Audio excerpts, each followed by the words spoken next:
You're watching the Sobriety Social Podcast. Hey, what's up, everybody? This is Josh from Sobriety Social. I want to start off just by saying how unbelievably excited I am to start recording this episode today. This is going to be one of the first episodes that we're actually bringing a guest on and getting to go over some content, and so that's super exciting. I hope the person that we brought on today, I think, is going to be extremely helpful. He has a lot of good insight, and he also has been extremely instrumental for me in my recovery. His name is George Hill. He is a pastor out of Salida, Colorado. For those of you that don't know, it's just a tiny little mountain town up there in Colorado. He's also my dad, and so it's really cool to just have this opportunity to get to have him on today. And he's really just had a front row seat to watch my recovery. And so I'm excited to just ask some questions and get some insight into kind of the way that he views recovery, addiction, and just some of the things that he went through for my recovery. So I guess I don't need to do all the explaining. Yeah, I'm excited to be here. It's been exciting to watch you, Josh, and watch your recovery process and where you're at in it, knowing that you'll never be fully recovered, but you have discovered a lot about your life and how you've discovered wholeness in your life, and lots of things about that make me very excited about being around you and your recovery. Yeah, definitely. I think one of the reasons I'm most excited to bring you onto the podcast is just knowing through everyday conversations that you and I have had throughout the recovery process and throughout me growing and getting sober. I just know that you've said so many things to me that have made such a huge impact, and so I'm excited too. Yeah, I think when you talk about recovery, Josh, you often talk about process, and I get really excited about the process because the issue is all of us are in recovery of some sort. We all need to discover more about ourselves and what we're doing in our lives, and to watch you in the throes of recovery has just been really exciting for me to watch. So, yeah. So just for starters, I think it'd be nice if you can just tell everybody a little bit about yourself. So what you do, and just kind of your background. I think it's a little different. The first guest ever to bring onto a recovery podcast is not an addict. But I also think that there's something super valuable to be said about that any one of us at any stage of our lives have something to offer to each other and a way to help each other grow. And so yeah, can you just give a little bit of insight into, what you do, where you're from, kind of what brought you into like being a pastor, and just a brief history. Sure. Sounds good. I went to college to become my major was camp and recreation and youth ministries, and I really thought I'd be a youth pastor my whole life. In fact, for most of my history in work, I was a youth pastor for over 20 years, almost 30 years I was a youth pastor. But about 8 or 9 years ago, I went back to college and got my master's degree in counseling. And but mainly the reason I went back to get my master's degree was to authenticate a lot of the things I was doing with working with students. Worked with hundreds and hundreds of students throughout my career, and I really didn't know what I was doing. I didn't have an education of how to necessarily work with them. I learned it by trial and error. And so I went back to school to get my master's degree in counseling to kind of authenticate what I was doing with working with especially students and their parents. And then through that process, I switched kind of careers into moving towards care and discipleship. I'm in charge of care and discipleship at the church where I'm at right now, at Grace Church in Salida, Colorado. And it's been incredibly fulfilling for me to be able to work with people, and even people that come in and dealing with their recovery, people that are struggling with alcohol or other types of addictions, pornography, or drugs. They come in, and oftentimes I'm one of the first steps. They discover that they got an issue, or parents bring them in, or their husband or wife comes to my office in a crisis, and oftentimes I'm the first stop there. But one of the things that really I've been involved in addiction stuff. I said involved or around addiction stuff because I have a brother who is in recovery through drugs. And when I was young, when I was young. And I saw the effect that had on our family and on him.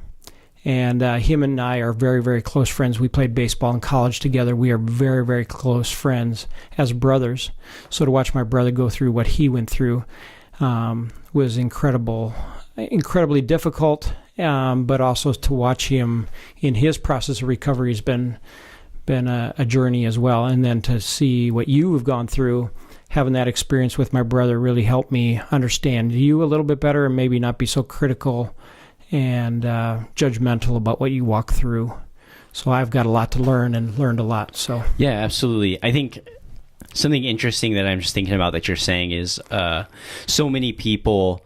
One of the facts that I really like to learn about people is what was their perception about addiction before they were addicted versus what is their perception of addiction now, or for people who are not actively addicted, what was their perception on like alcohol use or addiction before they met me, and then post meeting me, and how has that changed their perspective. But I think you have an interesting take, kind of like you're saying, from a pretty young age, that was something you were around or experienced. And so how do you think that that's shaped the way you've lived, or even potentially kept you from like experimenting with drugs or getting involved in addiction yourself? Well, I know as you're talking about this, one of the things that comes to my mind is my attitude pre having people that are close to me involved in addictions. My attitude was probably one of just stop, just don't do it, just don't. Right. Just make a decision not to do drugs, or just make a decision not to drink.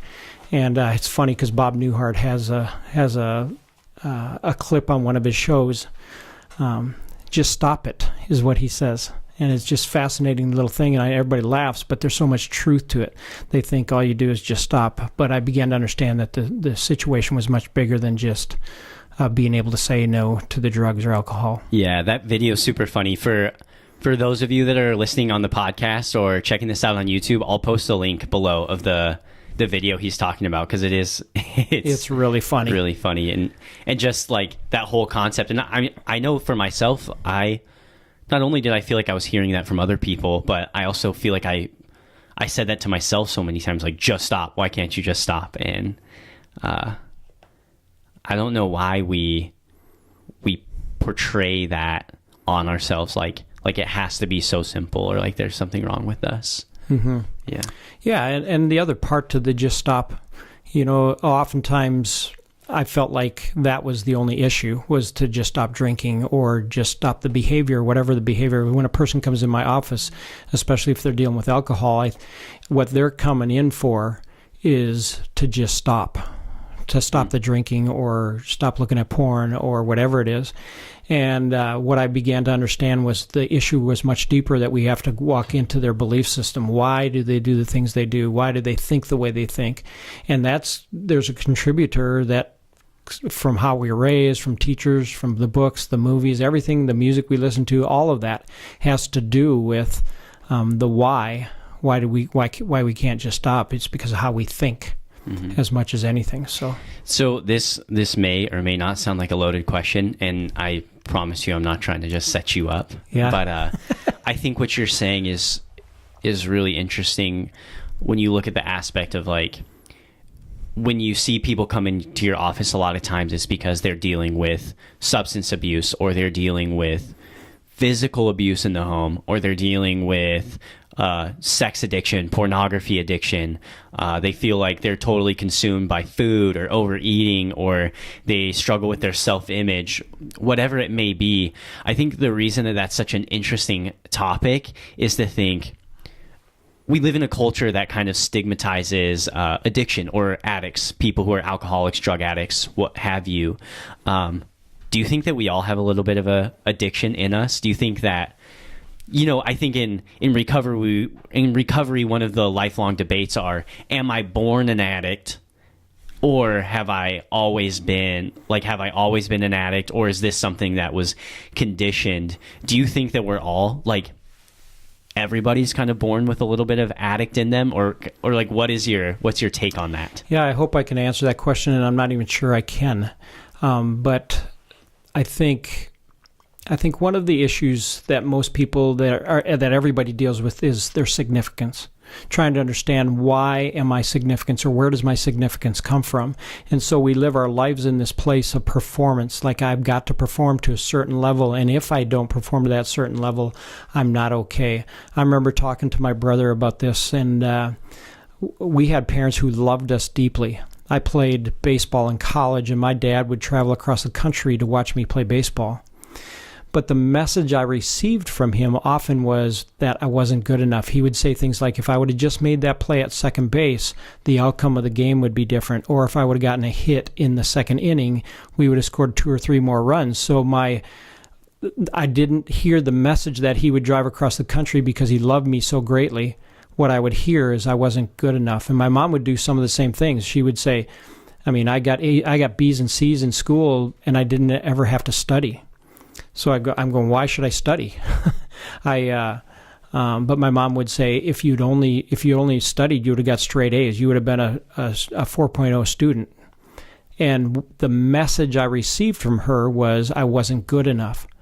But after I got into college and understood where my significance truly came from, those weren't an issue. So I could look at my mom and dad and thoroughly love them and understand how much they loved me, without being in this place of judgment of saying, I wasn't good enough for who they wanted me to be. Sure. So I believe that our significance plays a part in why we do the things we do, and therefore sometimes we medicate that pain, like I'm not good enough, so we go to a different place to medicate that pain.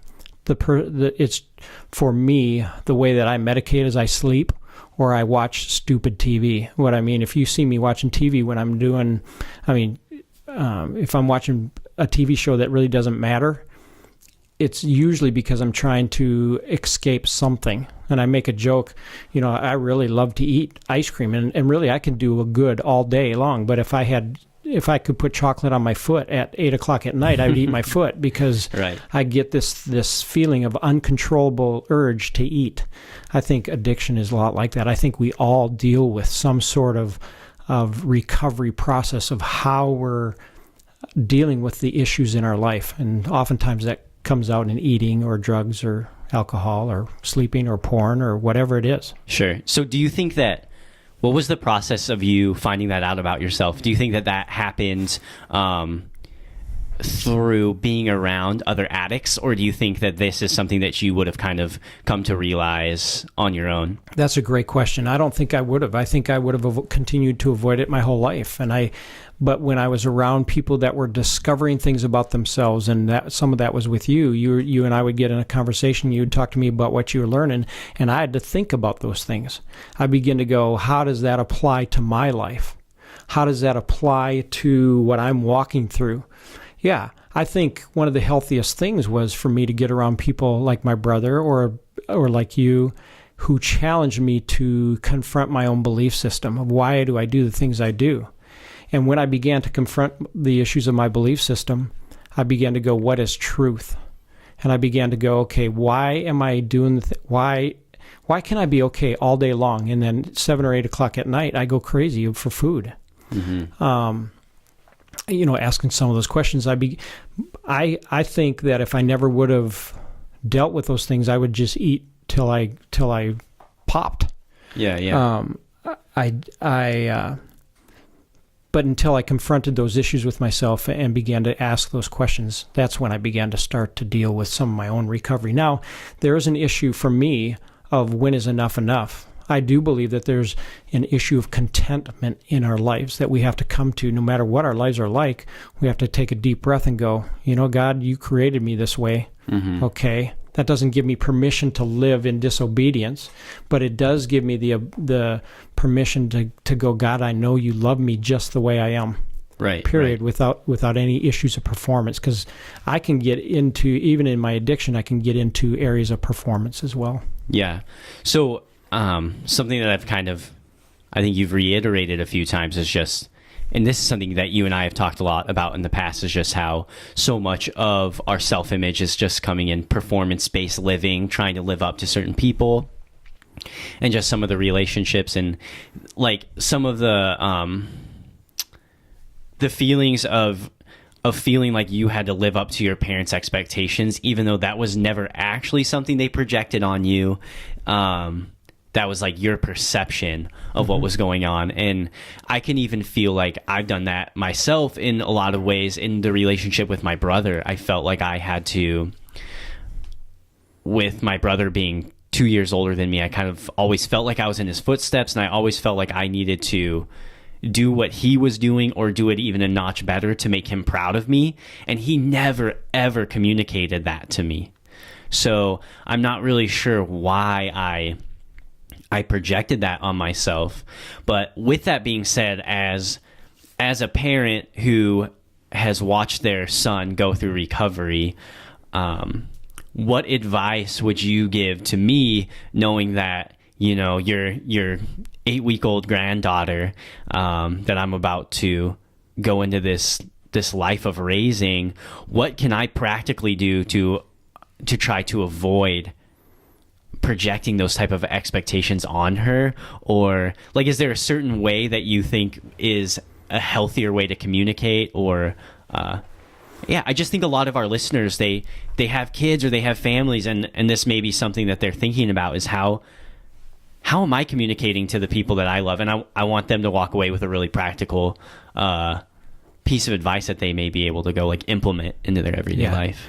And I think there's a couple things that I want you to hear from me. One is, you know that I'm a pastor, so part of my belief system comes from a spiritual part of this recovery process and discovery of wholeness. And I believe wholeness, one of my goals when I have a client that comes in my office, I say, my goal and desire is not to just help you stop drinking.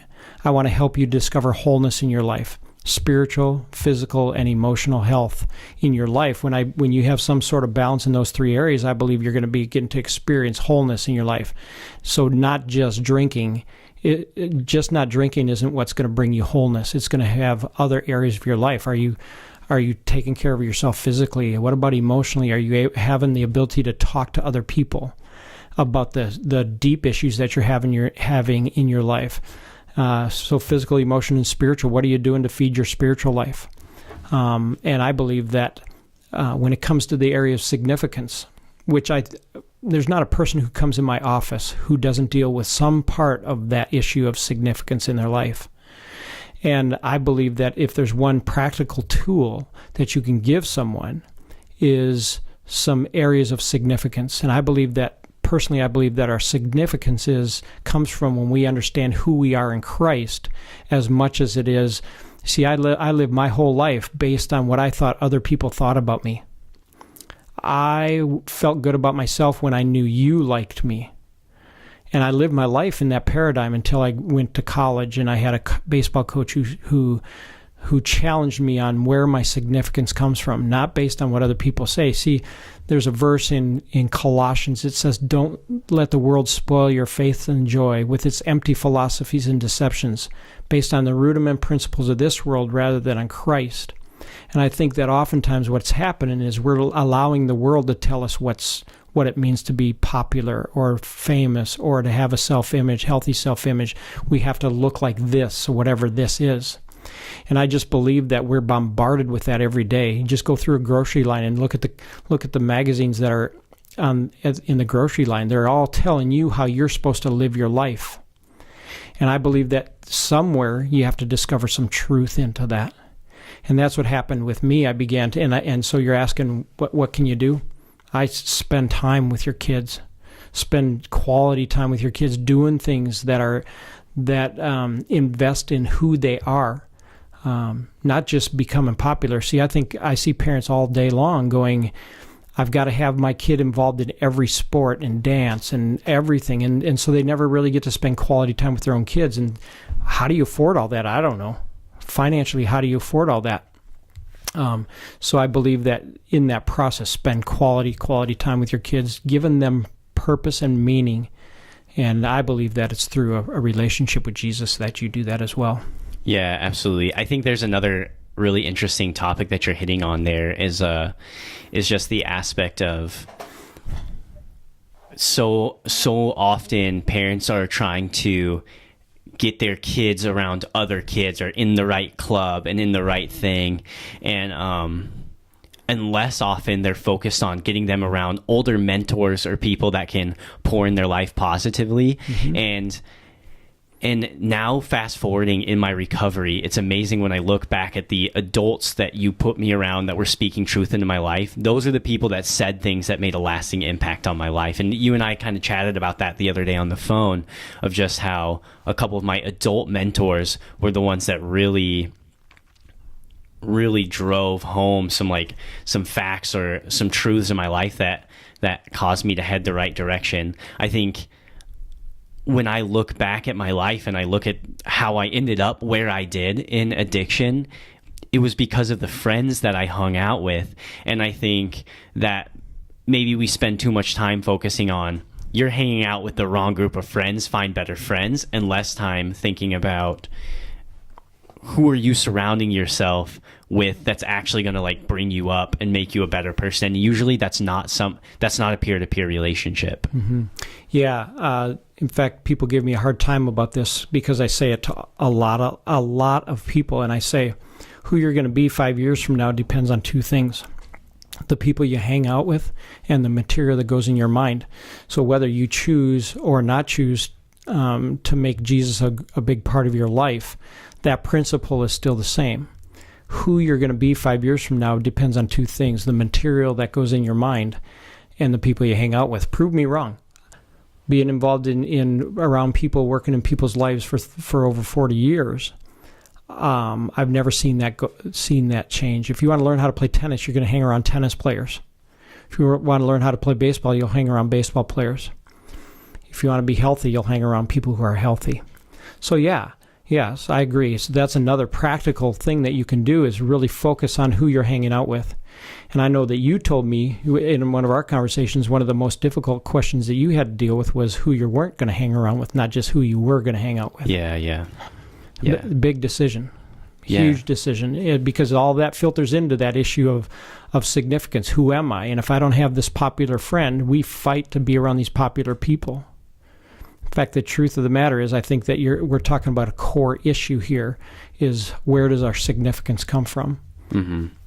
So. Yeah, absolutely. And I think you and I would both agree that our significance comes from Jesus Christ. And one of the comments that was taught to me in treatment that I feel like I think about every single day. I say it to everybody that I know. But if God really is who he says he is, which I believe that he is, then I have to believe that I am who he says I am. And that's where I find my significance. He doesn't say that I'm an addict. He doesn't say that I'm a loser. He doesn't say that I'm a bad husband. He doesn't say that I'm a bad father. He doesn't say that I'm a bad friend. He doesn't say any of those things. He says that I'm saved, I'm redeemed, I'm loved, I'm worth it. And those are the things that he says to me. I think we've talked about a lot of heavy stuff today. Just to wrap up this episode, because I think you've had a lot of good things to say, and I'd really like to unpack one thing that you did say during the episode today. In our next episode, we're going to do a 2-episode segment with George today. So we'll have this first one. I think it was a good chance to really get to know each other. It's giving me a good chance to get a feel for what the show may look like as well, and just learn a little bit more about what podcasting may look like. But I want to kind of finish off with just 2 questions that I think one is kind of maybe a little bit deeper, and then one's a little bit lighthearted, and we'll wrap up the show today. But the first question would be, as somebody who's not an addict, if you will, if we want to call it that, what are you currently doing to stay sober right now? I know you don't use, or you never did use, but what are you doing right now to stay sober? And then secondly, what are you drinking? So when you go to the restaurant or you sit down at the table, if you're not an addict, what are you drinking when you go out to eat? So can you give me an answer to those two? What was the first question? What are you doing right now to stay sober? Yeah. That's a great question. I'm constantly evaluating my own life, and I wish I was perfect at this. I got to be honest with you, Josh, that I struggle in these areas as well. But I ask myself those three areas: physical, emotional, and spiritual. Number one, physically, what am I doing? I do my best to go for a walk, for at least a 30-minute walk 4 or 5 times a week. I do my best. Where I get to walk is a great place right along the river. I can kind of separate myself and just have some good alone time. So I walk 30 minutes, try to walk 30 minutes a day, 4 or 5 times a week. The second thing, emotionally, I have some very good friends that I talk to often. I do that to keep myself healthy. I know that that's a big part of my own health, is talking to other people. And to be honest with you, I have good relationships with you and your brother and my youngest son, who it's just exciting to be a part of his life too. And he's 16 years old, and watching him grow and helping him discover these concepts as well.